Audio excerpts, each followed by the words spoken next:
What's happening, everybody? It's Sean with Reactions to the Classics, and today we got 10 more songs that never made it to Christian radio. Part 3 from our friend, longtime supporter and patron of the channel, Scott.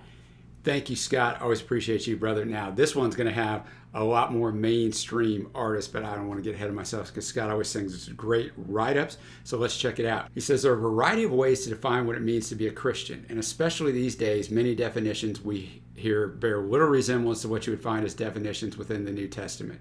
But as far as I'm concerned, one of my primary responses to the question, what does it mean that you're a Christian, is as follows, quote, "It means that when I surrendered to Jesus, my vision cleared and I saw everything with new eyes. My sin-filled self, the broken world around me, and this remarkably loving and merciful God who has rescued me," end quote. It's a great answer, Scott. Along with this newly cleared perception came a need to discover the absolute truth about all these things and everything else. These new eyes work for everything I encounter, including the world of music. On my last such list, I quoted Switchfoot frontman John Foreman, who argued that there really is no such thing as Christian music, but Christians who produce music. Songs that could be about Jesus or a sunset or a love gone wrong. As followers of Jesus, these writers and performers bring a sense of God's perspective to everything they produce, even if the song itself contains no lyrics as an instrumental piece.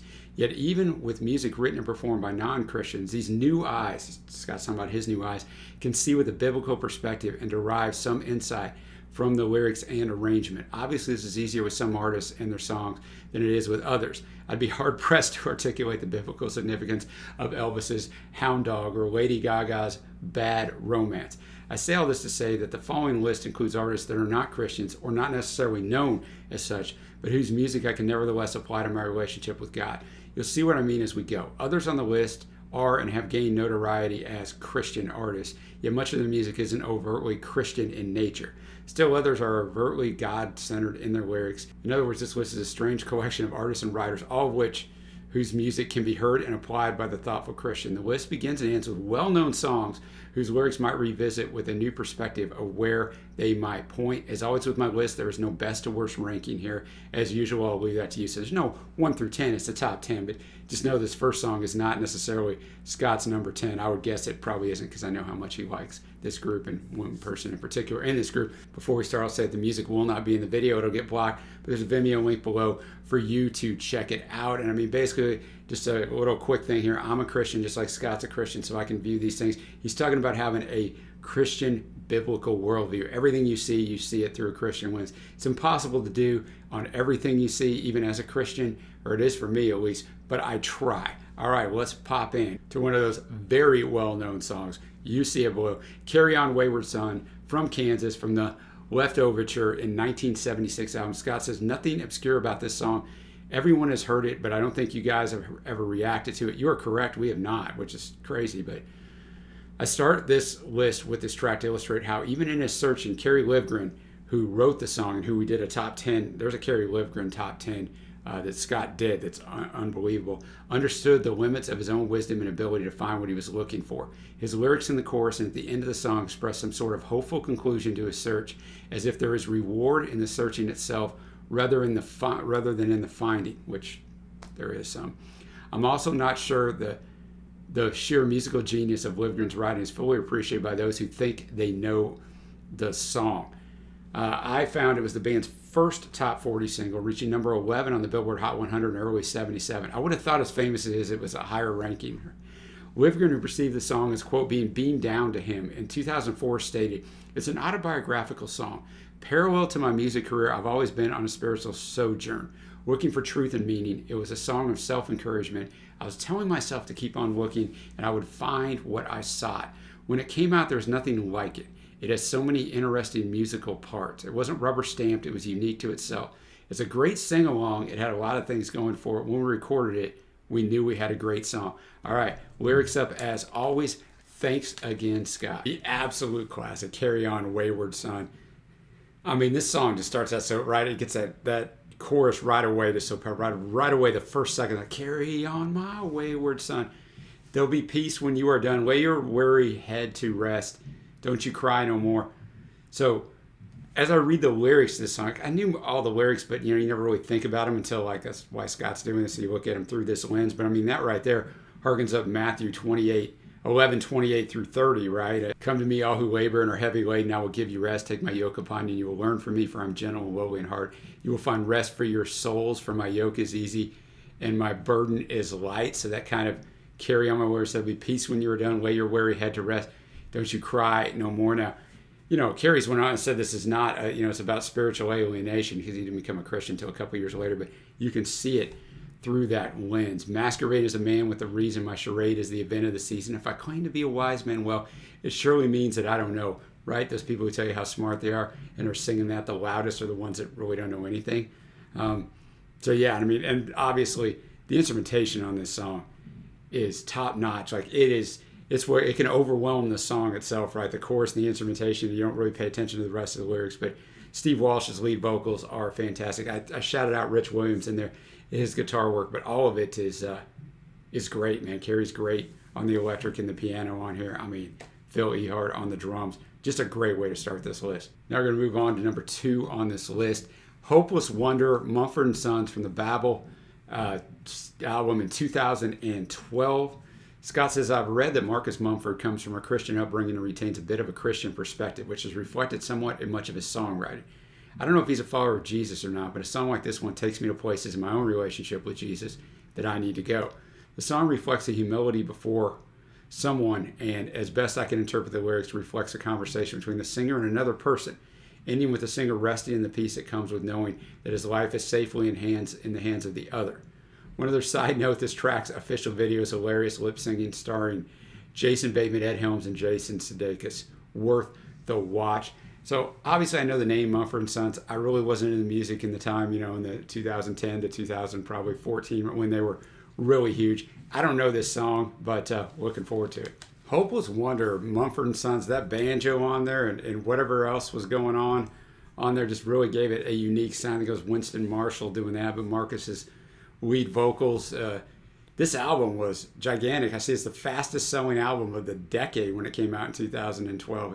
It's had 8 Grammy nominations, 1 album of the year. The song itself, I think it's probably about a girl, a lost love that's, it's over with, but I can definitely see as I read it through the lens immediately of the Christian viewpoint. I see it. You heard my voice. I came out of the woods by choice. Shelter also gave their shade.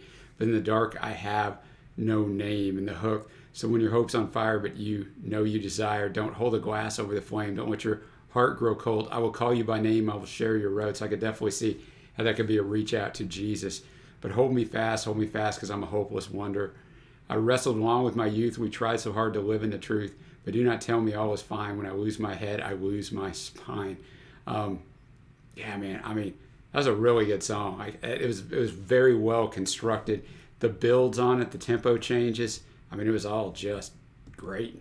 Now we're up to our 3rd song on the list. We got Comet by Pierce Pettis. I've done a little Pierce Pettis on some of Scott's other lists and really liked him. From the album Everything Matters in 1998, Scott says, while Pierce Pettis' Christianity is evident, even overt in so much of his songwriting, he writes about a wide variety of subjects, but each one is infused with his Christian worldview.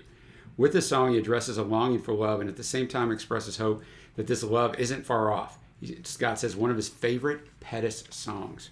Comet, Pierce Pettis, much more overtly, obviously, in the Christian lyricism here. A comet streaked across the sky while I was sleeping, broke into a million pieces in the night, missed us by so little, passed us by so close. It was right there and we didn't even know. And so, talking about God's grand design, because in the next verse, doesn't God look out for children, for fools who can blindly stumble right into the truth? To all the pieces fit into a grand design, a brilliant accident, we had it coming all this time. And then the chorus, oh, seek and you shall find it. This is what they say. Just give it time and don't get lost along the way. Well, I've been a long time waiting out here beneath the skies. If love could find me like that comet in the night. So he's talking about the fact that even though we don't see it, God protects us at all different avenues, and that it's the grand plan. We were meant to know him. If we're meant to know him, we're going to know him, whether we blindly stumble right into the truth, because without the Holy Spirit, we cannot see the truth. So there's my theological lesson for the day, but a very well done song. Really good guitar work by Pierce on that as well. Next up, we have Evil is Alive and Well by Jacob Dylan from his Seeing Things album in 2008, which was his first solo album. Scott says the son of the great Bob Dylan Jacob Dylan is best known as the frontman of the Wallflowers, and their song One Headlight in the 90s was absolutely massive. But in 2008, he released an acoustically driven album of songs that I immediately loved when I heard it. This track is the first cut on the album and is obvious in its subject matter. I don't have any idea what Jacob's religious convictions are or if he even possesses any, but it's easy for me to enjoy a song like this and, from my Christian perspective, agree wholeheartedly. That made me dive in and try to read a bunch of interviews. I saw some people allude, this is in the early 2000s, maybe like 04, 05, 06, that at that time Jacob was a practicing Jew, but I don't know if he's still Jewish, and I don't know. I didn't see him say that. It was just people speculating that, so I don't really know either, but I was curious about that. And obviously, with Bob, with his dad, we have more stuff up of Bob Dylan than anybody except for the Beatles on the channel, so looking forward to this one. Jacob Dylan, Evil is Alive and Well, just the acoustic in there, and the chorus really sticks in your head, man. What a way to start an album off, right? It says, well, it doesn't have a shape and almost never does it have a name. It maybe has a pitchfork, maybe has a tail, but evil is alive and well. It might walk upright from out of the inferno, maybe come on horseback through deep snow. It's ragged and fat, it's hungry as hell, and evil is alive and well. So he starts out with this grand imagery, right, of what we think of evil, like the devil and all these demonic things. And then that now, the chorus now, evil is alive, evil is well. It just sticks in your head. He finishes it with evil is alive and well. But verse 2, he gets on those same things, but then also it kind of weaves into just, it's all around. It's like maybe too humble to want to speak. Maybe have a blood-soaked bird in its teeth, smoke-filled skies and bees in the well, and evil is alive and well. So still some imagery there, but now maybe in a palace, maybe in the streets, maybe here among us on a crowded beach. It may be asleep in a roadside hotel, but evil is alive and well. And that kind of sums up the songwriter. It reminded me of Ephesians 6:12, where the Apostle Paul says, for we do not wrestle against flesh and blood, but against the rulers, against the authorities, against the cosmic powers over this present darkness, against the spiritual forces of evil in the heavenly places. So we're always fighting those things, and they're all around us, right? On this broken earth, in this broken world, evil will surround us. It is biblical. Sometimes people say, if there's a God, why is there evil? There is evil. It's throughout the Bible. Now we move on to the fifth song on this list, The Outsiders by Need to Breathe, from the album of the same name, The Outsiders, in 2009. Scott says, Need to Breathe is one of the rare currently popular contemporary Christian music bands that I actually find interesting, innovative, and unique. This track is from their debut release in 2009 and communicates both the not-of-this-world nature of being a follower of Jesus and the badge of honor we wear as aliens and strangers to this world.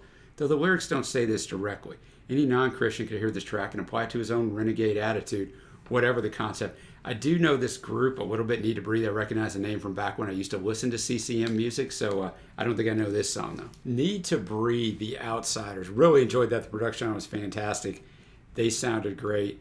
Just a soaring song. Short falls and little sins, close calls where no one wins. Standing tall, we're running thin, I'm wearing thin. Oh, why are we keeping score? So I thought that comes back many times in here, and it's like, yeah, man, why are we scoreboarding our lives, right? I'm better than you at this, you're better than me at that, I can't stand it. Like, none of that really matters at the end of the day, I promise you. So the chorus is, because if you're not laughing, who is laughing now? I've been wondering if we stop sinking, could we stand our ground? And through everything we've learned, we finally come to terms. We are the outsiders, or we are the outsiders. So we're different, we're set apart. Enjoy that one. Now we're to the top half of this list, and you see it below. We're going to start out with No One Believes in Me Anymore, Keith Green, from the album For Him Who Has Ears to Hear, from 1977. We're down it way back. Scott says, no Christian artist gets more overtly Christian than Keith Green. His earthly death in a plane crash in 1982 cemented his status as a legend in the Christian music world. There's no denying that Green, in his short career, established himself as Christian music's angry young man, as his passion and conviction were palpably incendiary, as he called Christians to a more devout and serious commitment to serving Jesus. Anyone who experienced a Keith Green concert came away with some of his fire burning in their own hearts, even if for just that evening. This track is written from Satan's perspective and displays Green's considerable talent on the piano. Let's check it out. Keith Green, No One Believes in Me Anymore, in parentheses, Satan's Boast, written from Satan's point of view. It's a fantastic song, right? It's 1977. Sounds like early 1970s, you know, just that kind of sound as piano playing is fantastic. And, you know, it's written from that perspective so well. My job keeps getting easier as time keeps slipping away. I can imitate the brightest light and make the night look just like the day. I put some truth in every lie to tickle some itching ears, which reminded me of 2 Timothy 4:3, where the Apostle Paul is telling Timothy, for the time is coming when people will not endure sound teaching, but have itching ears. They will accumulate for themselves teachers to suit their own passions, which is what Satan's saying here. I'm telling people what they want to know. I'm gaining power by the hour. They're falling by the score.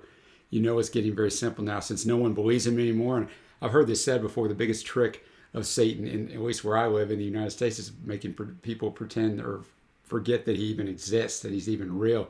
And he just slowly inches in to their minds, into the culture. That one was a super well done song. All right, our next track up, you see it below. Yusuf, Islam, former Cat Stevens, Maybe There's a World, from 2006's album And Another Cup.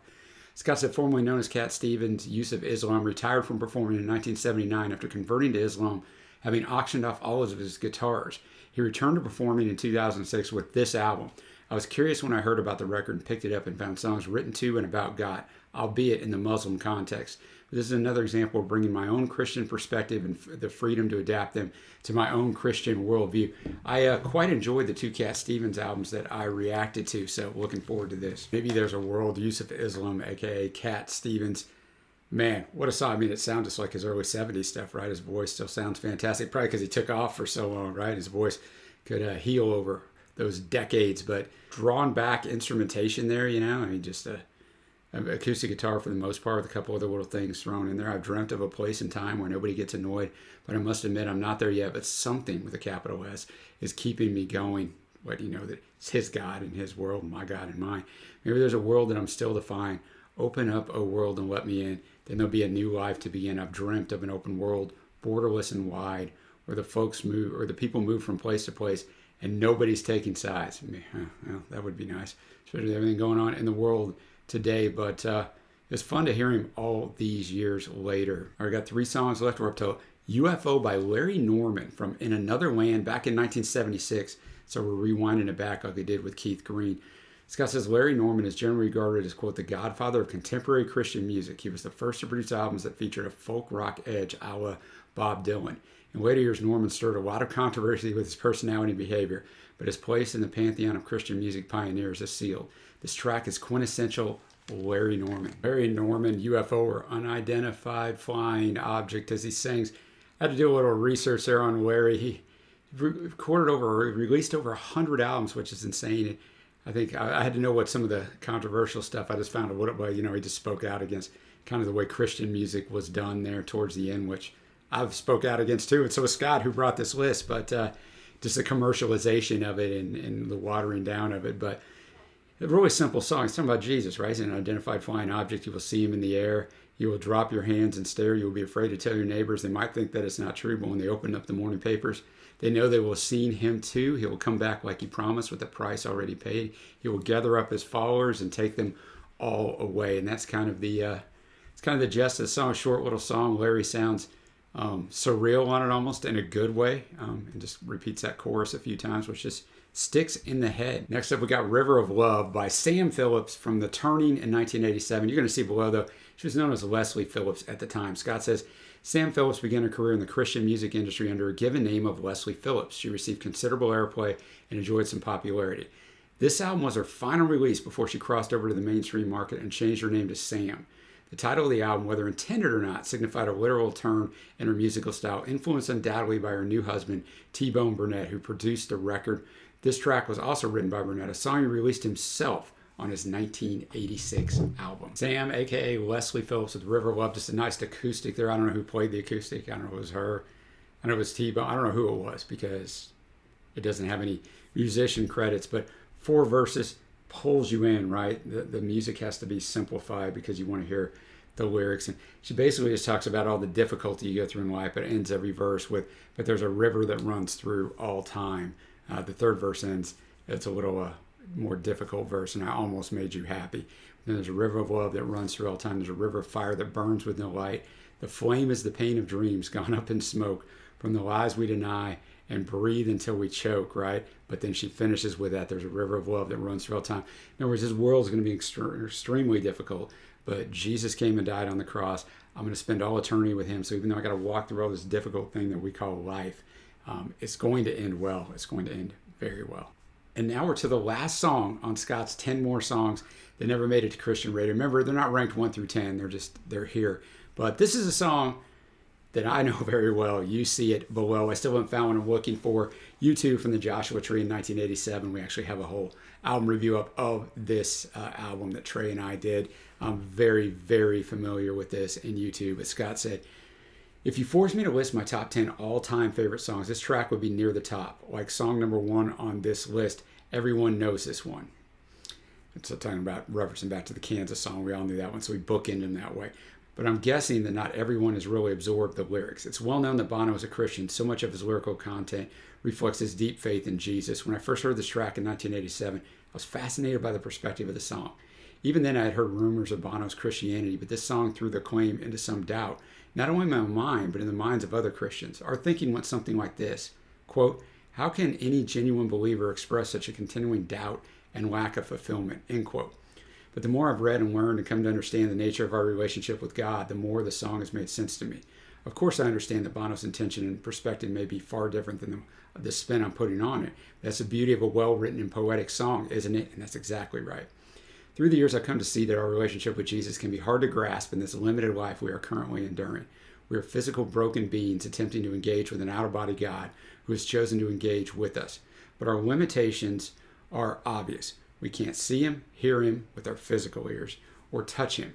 See, our relationship has a bit of a long-distance feel to it at times. With these lyrics, Bono recites his life experiences and his search for what I assume to be God. He ends by saying that even his religious experience, as real and valid as it is, still doesn't fully satisfy his deepest yearning. Again, I don't know with certainty what Bono was referencing, but for me, this song expresses the longing to see Jesus in person and up close as I can here and now with my most fulfilling relationships. Yet the day is approaching when we will indeed see him face to face. As St. Paul says in 1 Corinthians 13, for now we see in a mirror dimly, but then face to face. Now I know in part, then I shall know him fully, even as I have been fully known. So I feel the same way, right? It's a relationship with God is complicated. Even if you have some doubts or some difficulties, it doesn't mean that you don't know him or have faith in Jesus. I found Rolling Stone ranked this the 93rd greatest song of all time on their previous list. Their new one I didn't look up. Received Grammy nominations for Record of the Year and Song of the Year. Originated from a demo the band recorded on which drummer Larry Mullen Jr. played a unique rhythm pattern. Has influences from gospel as well as its lyrics describe the spiritual yearning that Scott mentioned. Bono's vocals are in a higher register. Adding to the gospel qualities of the song are choir-like backing vocals that were provided by, interesting enough, The Edge and the producer, this Daniel Lanois. Lanois compared the creation of the song to constructing a building, first laying down the drums as a foundation, then adding additional layers piece by piece. Bono began singing a classic soul melody, and it was in this edition that made The Edge hear the song's potential. At that point, he remembered a phrase he had written in a notebook that morning as a possible song title. I still haven't found what I'm looking for. My notes from back in the day when I reviewed this album was sung as strong Christian overtones with biblical references, although somewhat vague, and references to Jesus, not specifically by name. And this album, The Joshua Tree, starts out with it's one of the best starts to an album, I should say. The first 3 songs are Where the Streets Have No Name. This one I still haven't found what you're looking for, and With or Without You. So what a way to start an album, and what a way to end a list. I still haven't found what I'm looking for. I mean, I know every word to this song. I own this album when it came out. I mean, I was 16 when the song came out, so I know it so well. I mean, first off, kudos to Scott for being able to start an album or start a list with Carry On, Wayward Son from Kansas, and end with U2. There's not many lists where you could make those 2 things work, so that was good. And I mean, you can totally see the allusion to a higher power. I've climbed the highest mountains. I've run through the fields only to be with you. I've run, I've crawled, I've scaled these city walls only to be with you, but I still haven't found what I'm looking for. And just talking about the different things, I spoke with the tongue of angels. I have held the hand of a devil. It was warm in the night. I was cold as stone, but I still haven't found what I'm looking for. I believe in kingdom come. Then all the colors will bleed into one. But yes, I'm still running.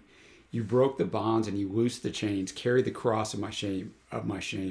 You know I believe it, but I still haven't found what I'm looking for. So obviously all over it, allusions of Jesus Christ. So a fantastic way to end this great list. As I have struggled over here, I have all the notes that I'm reading to you here. And then after each song, I make a little notes just so I can remember as we go back through. And I was really having a difficulty. I mean, they can't all be faves or honorable mentions. I mean, I guess they could, but I try to at least narrow it down a little bit. So I nailed it down a little bit. There's 10 songs on this list, and I have 6 in here. But honorable mentions: Hopeless Wonder by Mumford Sons, Maybe There's a World by Yusuf Islam, and UFO by Larry Norman. Faves, probably not a lot of secrets. I'll start out with one that you might not pick. No One Believes in Me Anymore, Keith Green. I mean, you might pick it, but you might not think I'd pick it.